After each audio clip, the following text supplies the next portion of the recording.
쪽에 부동산 시장론 역시 또 마켓이 나왔죠. 마켓. 그렇죠. 마켓에 또 미팅하러 가야 됩니다. 마켓. 시장 마켓.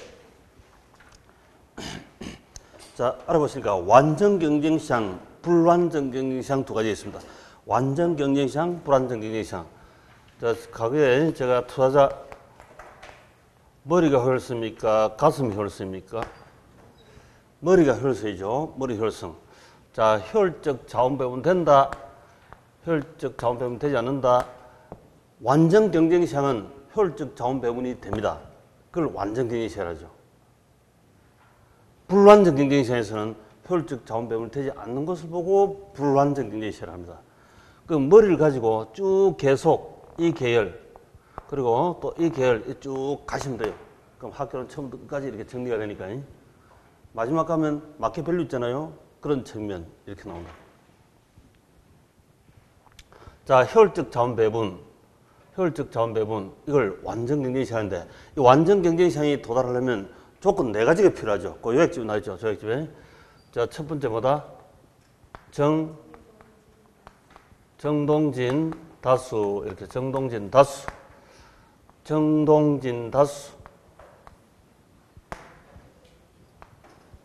정은 정보가 완전하다. 퍼펙트 인포메이션. 완전 정보. 그럼 정보가 이런 가정 네 가지가 도달하면 이게 아까 수요 우하향, 공급 우상향, 너 하나만큼 나도 알고, 나 하나만큼 너도 알고, 정보가 완전해요. 정보가 대칭이고 이렇게 되면 그다음에 정보 부재로 인해서 손해 볼 일은 없잖아요. 응? 이렇게 이제 기본적 그래. 그래서 완전한 정보다. 현실은 정보 비대칭이지만 현실은 정보가 대칭이지 못합니다. 이거는 이론상 이렇게 할 뿐이고 정보가 완전하면 정보를 알렸고 정보 비용을 쓸 필요도 없어요. 다 이게 뻔돌이기 때문에 뻔하게 다 한다고. 그래서 추가 정보를 얻으려고 정보 비용을 쓸 필요 없죠. 현실은 그럴 수 없잖아요. 현실은 안 그렇죠. 정보가 많은 자 적은 자 차이가 있습니다. 내부자냐 외부자냐 이렇게 차이가 있습니다. 근데 이론상 뻔돌이니까 내 외부자도 없고 다 내부자나 마찬가지 다 하는 거예요. 정보가 완전합니다. 자, 정보가 완전하면 정보 비용이 필요 없고 리스크, 위험도 없는 거야.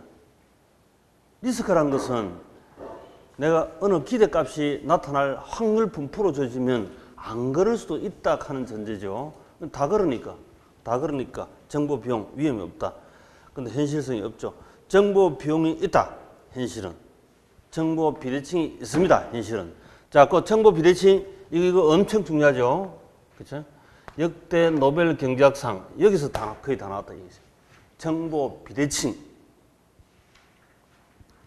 너는 아는데 나는 몰라. 사는 사람 몰라. 그러면 비싸게 사겠지. 정상가가 3억인데 이 땅 정상가 3억인데 내가 5억 주고 샀다. 4억 주고 샀다. 바가지 썼잖아요. 흔히 하는 말로. 요걸 이제 우리 교과서 나온 시험 나오는 용어로는 역선택. 쟤는 모럴 해저드, 도덕적 해이했다. 이렇게 부르기도 하고. 사는 사람 아는데 파는 사람 모른다. 이렇게 정보 비대칭돼도 이러면 싸게 사겠죠. 사는 사람이. 3억이 정상가인데 2억 주고 샀다. 2억 주고. 땅을 2억 주고 샀대. 그러면 그 1억 차이 날 만큼 금액이 좀 크고 하면 모럴 해저드, 도덕적 해이했다. 이렇게 부르고 얘는 역선택, 잘못된 선택이다. 이렇게 부른다. 이런 현상이 워낙 현실적으로 많이 나타납니다. 특히 정치판에서도 더 많이 나타나죠. 표리부동하는 정치세계 훨씬 많잖아요.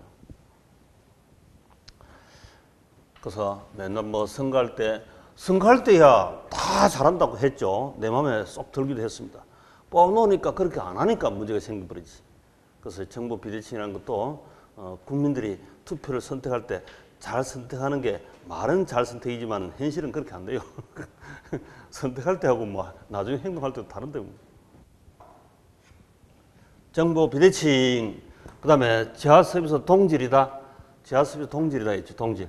이 수평선 보면 이 수평선이 뭐랬습니까? Q, 퀀티티, 수량이 됐잖아요. 퀄리티, 질은 동질이고 이런 가정하에서 나온 거예요, 전부 다. 그래서 현실은 질 차이가 엄청 많이 납니다. 우리 불안정 경쟁시장은 비가격, 질량 경쟁이라고. 완전 경쟁시장은 가격만 높다 낮다 이것만 보고 질이 다 같으니까 기회면 싼 거 사면 되죠, 살 사람은. 그 가격 경쟁만 하면 돼요, 가격 경쟁. 완전 경쟁시장은 싸면 좋아요, 그냥. 질은 똑같으니까. 근데 불안정 경쟁시장은 질이 중요하잖아요. 당장 우리 수업 끝나고 점심 먹을 때도 1,000원 더 주더라도 내 마음에 드는 맛도 좋고 위생에도 좋고 오늘 내 날짜 궁합 음식이 맞다 싶으면 1,000원, 2,000원 더 주고도 먹을 수 있잖아요. 그렇지? 현실은 질 경쟁이 큰데 완전 경쟁에서는 질이 동질하고 가정 다 했기 때문에 양만 차이 날 뿐이에요. 양만. 같은 양이면 싼 걸로 매수. 가격 경쟁만 할 뿐이다. 그래서 현실은 전혀 이렇지 못하다. 현실은 우리 부부 연계 중에서 개별성으로 이질성으로 이것저것 땅이 질이 다 다르겠죠. 땅이 질이 다 다릅니다. 똑같은 300번 땅도 명동에 입구 들어가는 골목에 내가 300번 가 있느냐 또는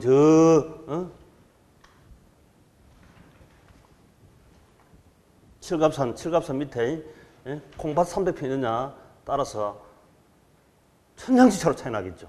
질 차이가. 동질. 자, 동질. 제품은 질은 동일하다. 그래서 동일하면 일물가 법칙이 성립합니다. 우리 시험에 일물가 법칙을 하면 출제를 잘 하죠. 가령 예를 들어서 마트에서 시장에 가니까 이 마트에서 파는 라면, 이 라면은 동질이잖아요. 특정 라면 동질이겠죠? 전국 어디 가나 동질이라 양만 차이 날 뿐이라. 근데 밑에 마트 이거 땅값은 서울에 있는 마트냐 시골에 있는 마트냐 땅값은 개별성, 이질성, 개별 가격 천냥지차로 차이 나죠. 이게 다 다르다니까. 부동산은 이질성, 개별성 다르다. 그 다음에 이제 진태가 자유롭다. 자, 진입과 태가 자유롭습니다. 이 시장에 부동산 사러 들어가고 싶고 팔로 가고 싶으면 자유롭게 들어갔다가 나올 때도 자유롭게 나온대. 현실은 이렇게 됩니까? 어림도 없죠. 사는 사람도 이거 오랫동안 저축하고 핏땀을 모아 10년 모아가지고 이게 한번 살아갈까 말까 이렇게 하고요. 파는 사람도 있어야 팔지. 그런데 완전 경쟁시장에서는 이거는 상상 속의 시장이에요. 상상 속의 추상적 시장이라. 꿈속에 내가 부동산을 사고 팔로 갈 수도 있잖아요. 자유롭게. 진태가 자유롭다. 현실은 전혀 그렇지 못합니다. 그 다음에 다수 수요 공짜다. 이거 수많은 만식이 그런다면 이 3억이라는 이 땅은 만약에 살 사람은 더 싸게 싶어야 2억 9천에 매수 호가를 내면 한 평도 못 산다니까. 시장 가격을 3억을 수용해야 바로 살 수 있고 또 파는 사람도 비싸게 팔렸고 3억 1천만 원에 매물로 내놓으면 한 평도 못 팔아요. 시장 가격을 수용해야 팔 수가 있습니다. 그래서 가격, 프라이스, 테이커, 가격 수능자, 가격 수용자가 돼야 한다. 그래서 완전 경제시장은 시장 가격이 바로 가격 경쟁을 하게 되어 있습니다. 가격 경쟁. 3억에 맞춰야 되는 게 3억에. 이거 완전 경쟁시장이니까 질은 다 같고 무조건 3억에 거래하는 걸 내가 무슨 재주로 2억 9천에 사겠습니까? 내가 무슨 재주로 3억 천에 팔겠습니까? 그러니까 시장 가격 수용, 시장 가격에 따라야 합니다.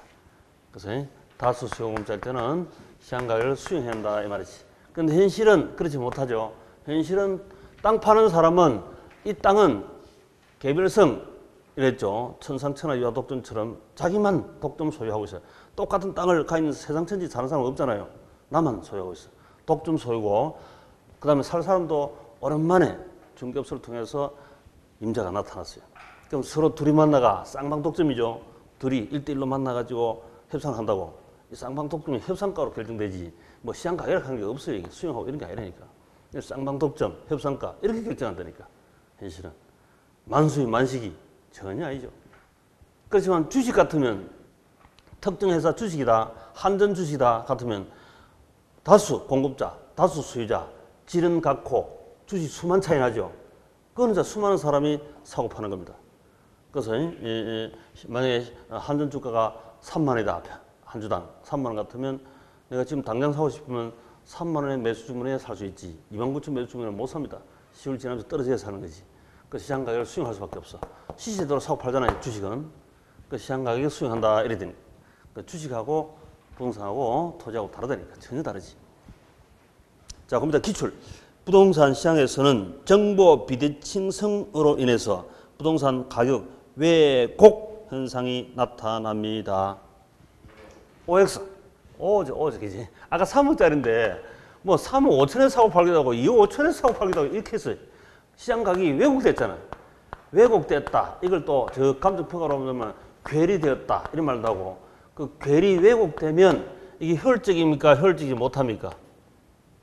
효율적이지 못하다. 이 말입니다. 시장 가격이 왜곡됐다. 이 말은 효율적 자원 배분이 비싸게 되거나 싸게 되거나 하면 여기에 효율적 자원 배분이 실현하지 못합니다. 효율적이지 못하다 이 말이지. 그 다음 부동산 거래 비용의 증가는 부동산 수요자와 공급자의 시장 진출입을 제약할 수 있어 불안정 경쟁 시장 요인 될 수도 있다. 거래 비용이 많대. 부동산 거래 비용이 우리 한국이 많은 편입니까? 적은 편입니까? 우리 한국은 그렇게 많은 편 아니지. 외국에 비해서. 근데 부동산 자체 거래 비용은 좀 많은 편이죠. 살 때 뭐 거래 비용만 들어가나 세금까지 들어가 보고 그러니까 거래 비용이 투자 입장에서는 많이 과부하 걸립니다. 가령 우리 임야를 갖다 10년 만에 20년 만에 팔려고 한대. 그러면 이게 도대체 세금이 비삼용 토지 되면 할증과세 플러스 10%뭐 할증과세까지 물고 그러니까 이게 옛날 산 거 시세 차이 나도록 이 다운 계약 안 하고는 힘들 정도로 사실 힘들죠. 그래서 뭐 다운 계약을 한다거나 또 뭐 정상 거래 한다 하더라도 중개 보수도 물론 많지만 그거 말고 사는 사람은 취득세 등 내야 되고 파는 사람은 양도세 내야 되고 거래 비용이 엄청 크잖아요. 그런가에 다 따지면 어마어마하게 큰 거죠 실제. 부동산은 그렇다. 그래서 불안전하게 됩니다. 당연하지. 자, 불안전 경쟁 시장 거기다가 비가격 경쟁 이렇게 하나 쓰시고 저 위에 완전 경쟁은 가격 경쟁을 했죠. 가격 경쟁. 불안전 경쟁 시장은 비가격 경쟁입니다. 그래서 광고를 많이 하는 거다. 광고, 홍보 이런 걸 많이 합니다. 장사하려면 광고 많이 해야 되죠. 현실 불안전 경쟁 상태에서는 그럴 수밖에 없는 거예요. 우리께 질이 좋습니다. 우리께 저렴합니다. 이렇게 내놓잖아요. 때론 가보니까 과대 광고가 많죠. 응?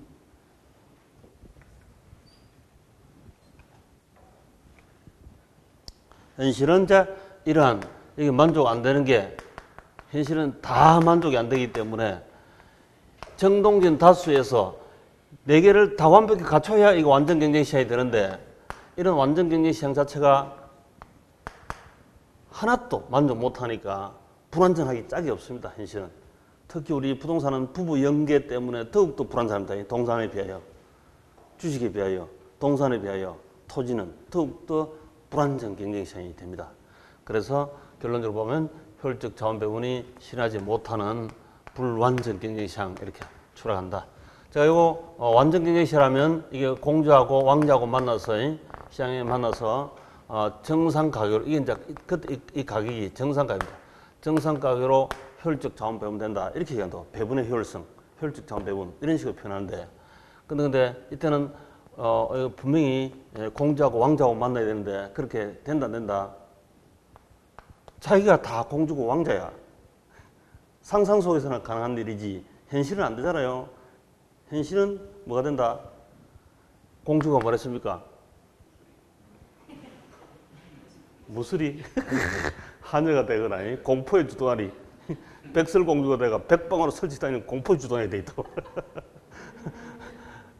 왕자가 이거 왕자식이 큰아들이 돼 있다고 현실은. 이런 식으로 해서 그러면 이게 현실성 없는 이거 왜 공주하고 왕자하고 공부를 해야 되냐. 그런 것부터 읽어야죠. 상상 속에. 우리 어릴 때부터 공주 왕자 나오는 걸 책을 많이 보시죠. 현실은 그렇지 못하지만 그걸 읽으면서 그하고 현실하고 차이를 이렇게 공부하는 게 바로 불안정 경쟁 시장이다 이렇게 보시면 되죠. 그래서 불안정 경쟁 시장은 동산에 비하여 더욱더 부부 연계라든지 이런 요인으로 해서 불안정하게 됩니다. 불안정 경쟁 시장. 독과점, 과점. 자, 독점, 과점, 선호기업, 독점적 경쟁, 경쟁은 다수 대 독점적 이질성, 질이 차이가 있습니다. 자, 다음 페이지. 부동산 시장의 특성, 요 놈도 출제, 쉬운데 출제가 거의 매년 되다시피 하죠. 매년.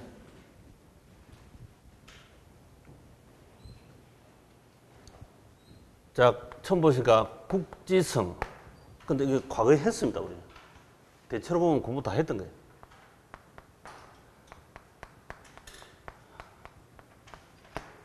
국지성, 이런 말이 있죠. 국지성. 국지성은 부부 연계 중에서 무엇 때문에 국지화, 국지적, 지역 분석, 부분 시장, 하위 분석 이렇게 합니까? 부동성 때문에 이미 다 했죠. 지역별로 분석이 됩니다. 왜 지역별 분석이라면 내가 아까 얘기했지만 땅 상대평이 어디 있느냐에 따라서 땅값이 전혀 다르다 했죠. 자, 땅 상대평이 만약에 칠갑산에 있는 콩밭이라면 어디 되겠습니까? 콩밭 메고 있어야 되겠지. 근데 명동에 300평 있으면 뉴욕에 가야겠죠. 왔다 갔다 프랑스 가야겠고 왔다 갔다 바쁘다니까. 엄청 차이가 나버려요. 똑같은 300평 물리죠.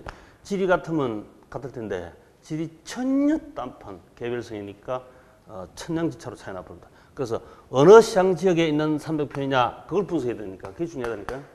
명동 골목 쪽에 있는 땅인지 칠갑산에 콩밭 300평인지 그거 지역 분석 어느 시장 지역 땅 300평이냐 이게 먼저 제일 중요합니다.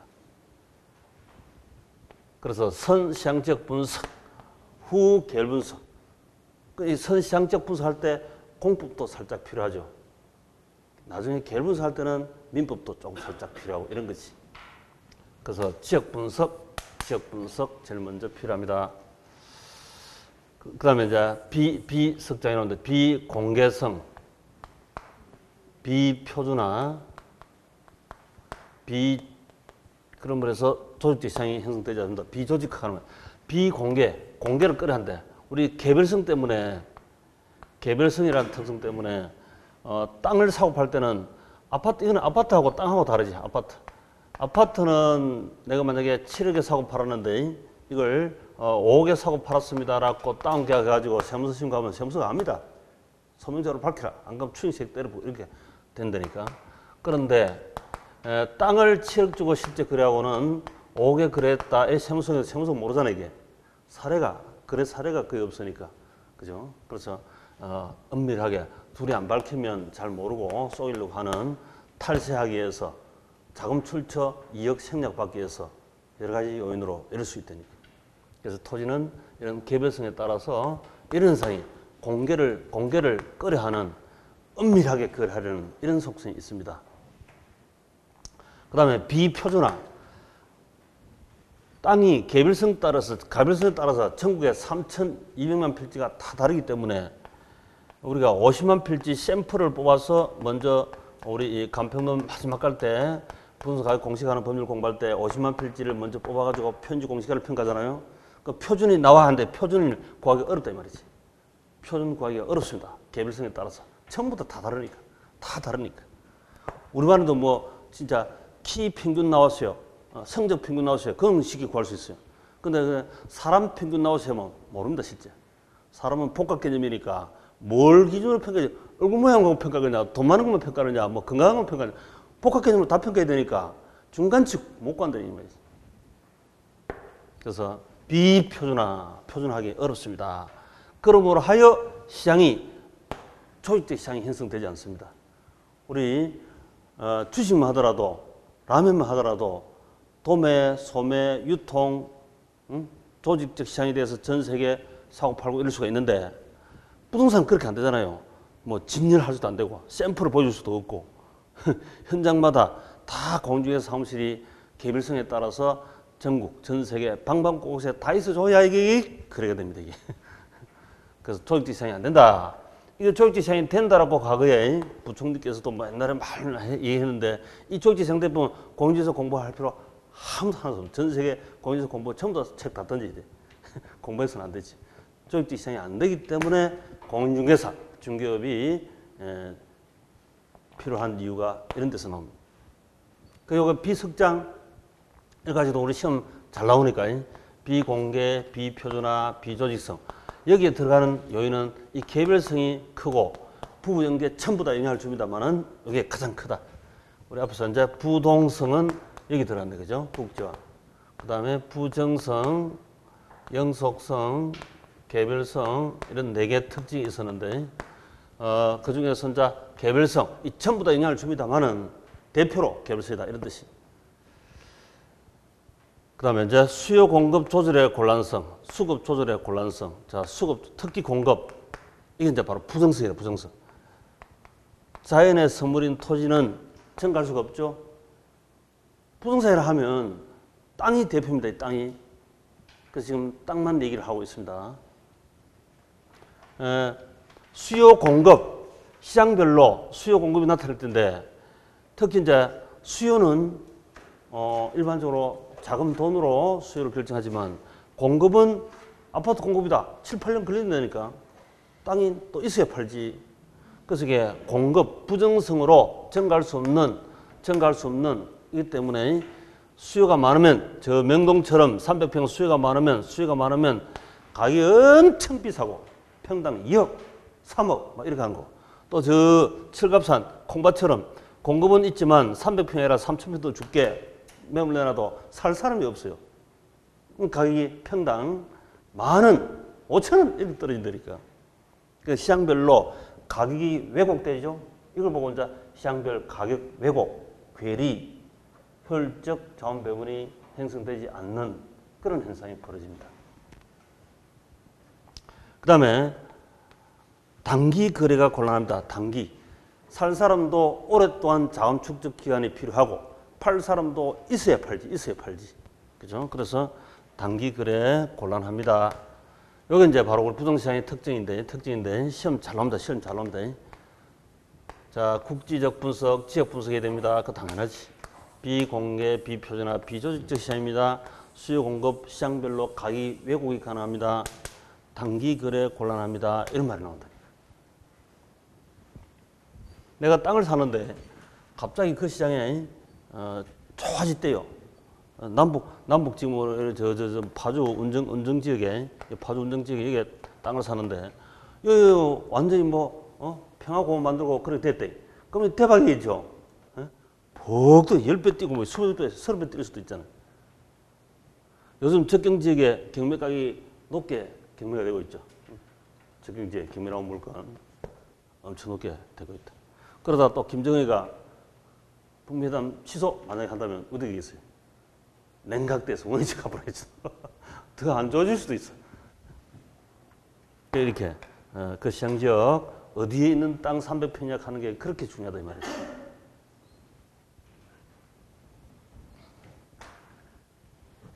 자, 기출문제 보시니까 부동산 시장에서는 어떤 특정한 지역에 국한된 시장 지역성 혹은 지역시장성이 존재한다. 어디에 300평이냐 하는 게 중요하다니까. 그냥 300평 이렇게 너 땅 몇 평 가 있어? 300평 가 있어. 이게 중요한 게 아니야. 어느 시장 지역에 있는 300평 이게 중요한 거지. 그죠? 주식 같으면 어느 주식 산전주 300주 가 있습니다 하면 알았어. 이렇게 하면 이해가 되잖아. 자산이 얼마인지. 근데 땅 300평 가 있다면 어디 땅이냐 이게 중요한 거예요. 어디 땅, 어느 시장 지역. 이게 제일 중요합니다. 그 시장판을 읽어야 한다 이 말이죠. 자, 그 다음 금태 주택시장 여과 순환 과정.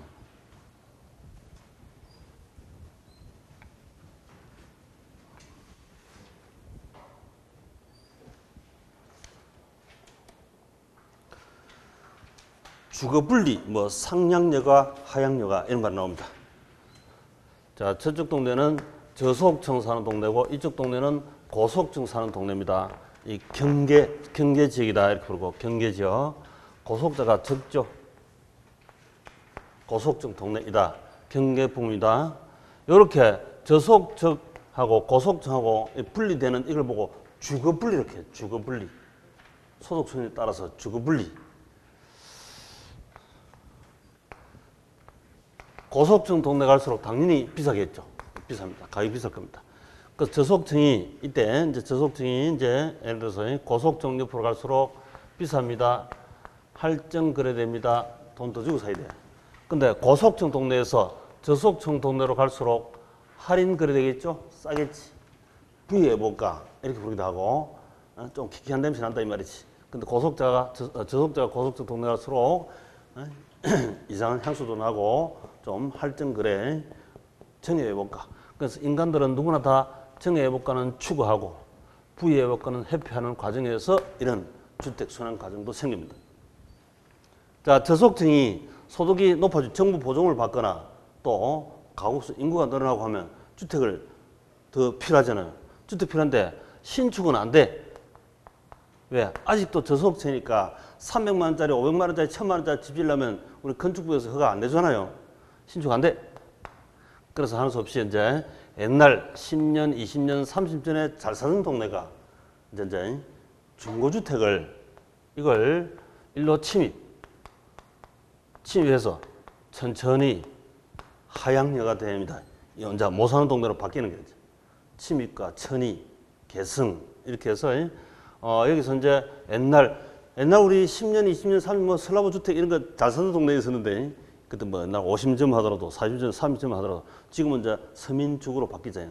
이런 식으로 침입과 천의, 중고주택 사가지고 들어갑니다. 신축은 못하고 중고주택 사가 들어간다 이 말이지. 그 다음에 이 고속자는 옛날 이 달동네를 완전히 밀어버리고 여기 뉴타운 뭐 재개발, 재건축하면 이 새집으로 바뀌죠. 새집 사가지고 들어갑니다. 자, 우리 시험상은 단순하게 헌집사가 들어가면 하향여가고 세입사가 들어가면 상향여가다 이렇게 단순 심플화 시켜놓으면 돼요. 수험상 그렇습니다. 수험상 일반적으로도 그렇지만 그래 들어가 보면 이제 이 집 다시 바뀌어버리죠. 역전돼서 바뀌어버리죠. 이제 저쪽 동네가 오히려 고가집 동네, 고속층 동네로 바뀌어버리니까 여기도 만약에 저속층 사는 동네 침입, 천의 이렇게 해서 여기는 고속층 동네로 또 바뀌어. 이걸 보고 이제 뭐라 한다? 상향 여가를 하고 요걸 하향 여가를 한다. 자, 이 하향여가 특히 중요합니다. 하향여가. 자, 읽어봅시다. 소득 계층에 따라서 상하로 이동하는 현상인데 주거 분리는 저소득층 동네와 고소득층 동네가 분리되는 현상이고 경계 지역의 부근의 고소득층 주택은 부의해볼까 할인 거래됩니다. 자, 고소득층 동네 입장에서 볼 때 저소득층 동네 갈수록 집값이 싸죠. 할인 거래되죠. 부의해볼까 나타나지 이 말입니다. 이거 잘해야 돼. 여기다가 정해볼까 딱 하면 틀릴 겁니다. 그리고 이거 두 개 뒤바꿔놓고 틀린 게 찍어라 이렇게 출제를 했습니다. 그 다음에 차단하고 부의해볼까를 차단하고 저소득층 주택은 자 저소득층 동네에서 보면 저소득층 주택은 정해볼까 고소득층 동네 갈수록 비싸지죠.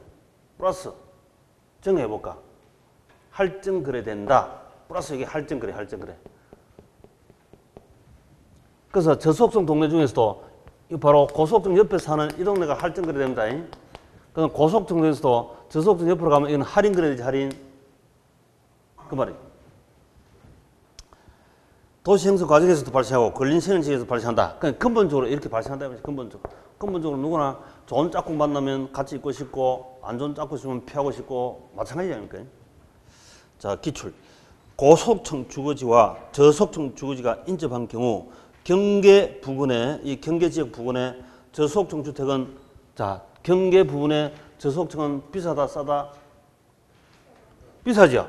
여기는 할증 거래고 저소득층 주택 중에서도 저쪽은 싸죠. 저쪽은 싼데 이쪽은 비싸다. 부잣집 가까이 있으니까 할인이 아니고 할증 거래되고 그다음에 고소득층 주택은 이 경계 부분에 있는 고소득층 주택은 저소득층 주택 가서 싸지. 일로 가서 싸고 저쪽 가서 비싸겠지. 그죠? 할인된다. 틀렸다. 응? 틀린 말이지. 그런 자, 그 입장을 잘 봐야 돼. 저소득층 주택 중에서 경계 부분 가까이 갈수록 비싸지. 고소득층 중에서 경계 부분 가까이 갈수록 싸잖아요. 저소득층 이상한 냄새 날라오기 시작합니다. 자, 다음 페이지 이제 하향여가 고소득계층이 사용하던 상대적으로 낙후된 중고주택이 저소득계층 사용으로 되는 즉 저가주택으로 환원된다. 그럼 이제 여기 중고주택사가 옛날 10년, 20년, 30년 고소득층 동네가 저소득층 동네로 바뀝니다. 그게 하향여가라. 하향여가. 하향 필트. 하향여가. 따라서 저소득층에 대한 주택 서비스 공급은 고가주택으로부터 하향여가 되어서 공급되고 기출 주택 상향여가는 낙후된 주거지역이 재개발, 달동네가 재개발, 재건축, 뉴타운 되어가지고 상위계층. 자, 재개발하고 재건축하면 새집이 나오죠, 새집. 새집 사가지고는 상향여가다 이렇게 하면 돼. 새집은 쌉니까, 비쌉니까? 당연히 비싸지. 헌집보다 훨씬 싸죠. 비싸지. 그 상위계층에 유입되는 경우 나타날 수 있다. 맞는 말이죠. 그 다음에 상향여가 저소득계층이 사용하던 저가주택이 재건축 또는 재개발 거기다가 새 집 써놓고 그럼 이런 새집 됩니다.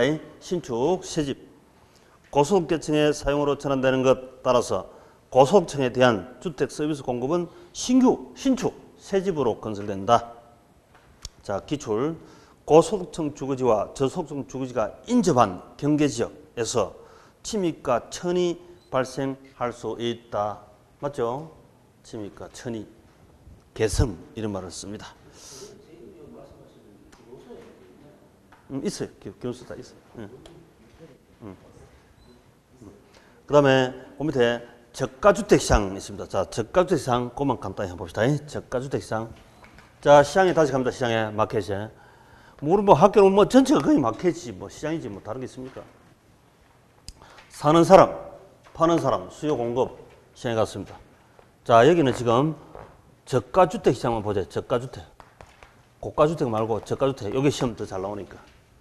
고가주택은 거의 시험 안 나와요. 자, 저가주택 시장에 가보니까 저가주택 시장에 가보니까 금방 우리 인구가 증가하고 정부로부터 보조금 받고 하면 소득이 증가하고 저가주택 수요가 증가하죠. 그래서 저가주택 수요가 증가하면 수요 곡선이 우측 이동합니다. 거기 방 한 개 월세가 30만 원 하던 방이 수요가 증가하면 월세가 가격 올라갑니까? 안 내려갑니까? 수요 증가하면 가격은 임차 수요가 증가하면 임차료가 올라가죠. 저 윗동네로 올라갔지. 시장에서 저 윗동네에서 미팅이 돼. 이 미팅하면 이 가격은 당연히 이렇게 상승했다. 40만 원, 40만 원 올라왔어. 그러면 공급자 입장에서는 월세 30만 원의 임대도 본전인데 정상가인데 40만 원에 임대하면 초과이윤이 발생해버리죠. 이걸 보고 이제 초과이윤 10만 원 발생했습니다. 이 초과이윤은 임대인 호주머니 들어가요. 임대인 호주머니. 그래서 이제 저가주택 시장에서 저소득층에게 정부가 보조금 10만 원 주면 수요가 증가하여 공급자 호주머니 들어갑니다. 그 돈이. 우리 가구에 임대료 보조할 때도 이렇게 했잖아요.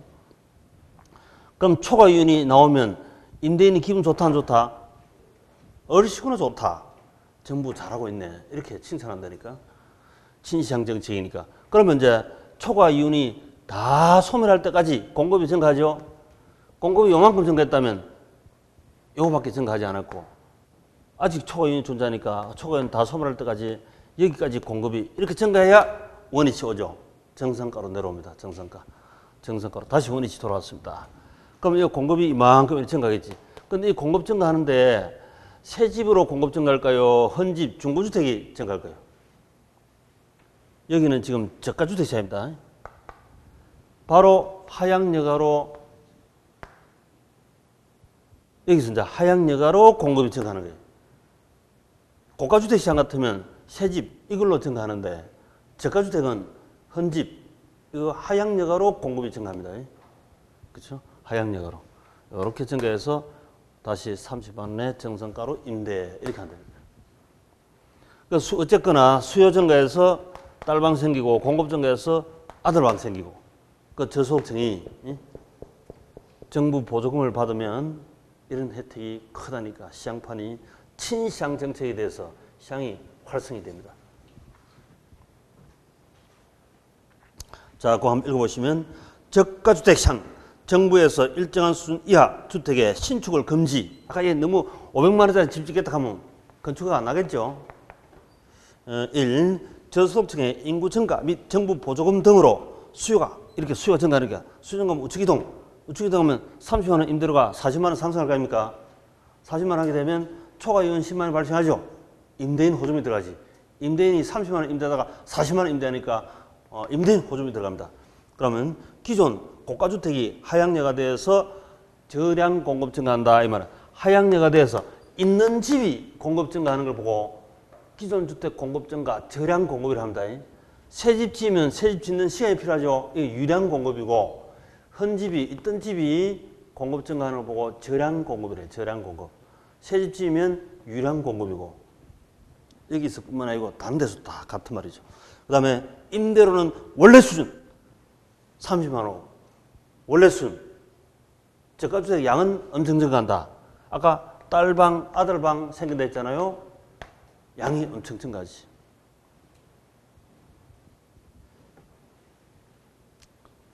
그래서 결론적으로 보면 이 그림 이미지로 이렇게 수요 증가 공급 증가 이렇게 하면 돼. 그냥 수요 증가 공급 증가 이렇게 하면 된다니까 그냥 그걸 아무데나 이 점들을 읽어버리면 그게 답이라. 그래서 마켓 시장은 학교로는 시장판을 읽고 점 해석만 하면 된다 했잖아요. 그게 경제학이니까. 자, 넘기시가 이제 불량주택. 이런 걸 우리 저가주택 시장에 있는 이런 주택을 일반적으로 불량주택이라 하면 돼요. 불량주택. 불량주택이 전 세계 유엔에서도 뭐 50% 이상 된다 이렇게 할 정도로 그냥 가볍게 생각하시고.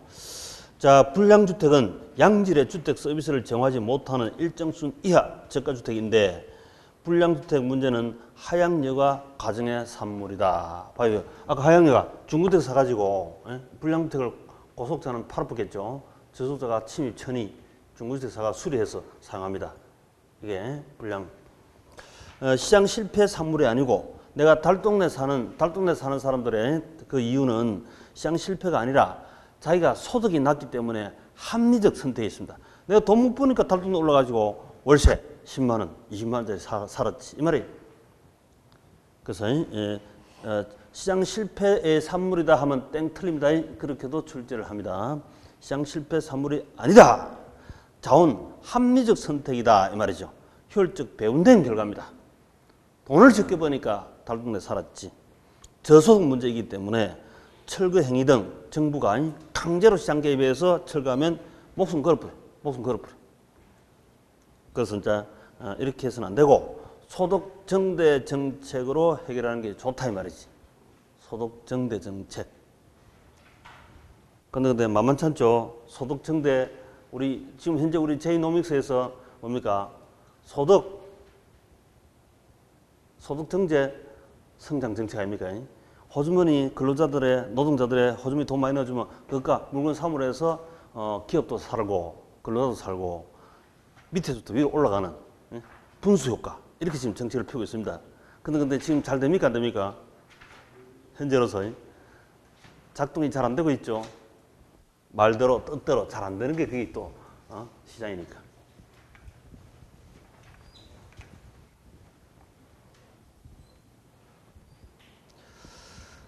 자, 됐습니다. 그 다음에 이제 정보의 효율적 시장. 자, 정보의 효율적 시장. 자, 한 번 더 쉬고 들어가 봅시다.